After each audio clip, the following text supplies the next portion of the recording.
Assalomu alaykum hammaga. Bugun men yana oddiygina vlog yuritishni boshladim. Qani ketdik. To'g'risini aytsam, qayerda qarasam hamma kelinlar shunaqa qilib video olayotgan ekan. Men ham shu kelinlardan qolishmay dedimda shunaqa video olishni boshladim. To'g'risi shu sohaga shunaqa qiziqdim. Mayli menda o'xshamasa ham, chiroyli chiqmasa ham dedim, bir o'zimni sinab ko'ray, armon bo'lib qolmasin dedim. Shunday qilib shu sohani boshladim. Mayli menda o'xshamayotgandir.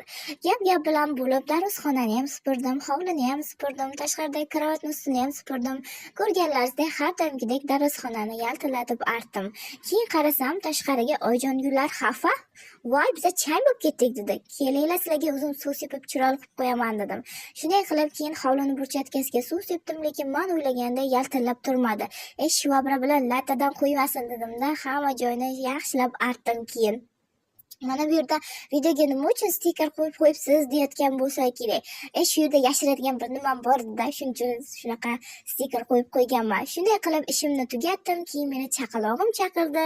"Voy, menga ham qaraysanmi?" deganday. Shunday qilib vlog tugadi. Hammaga rahmat.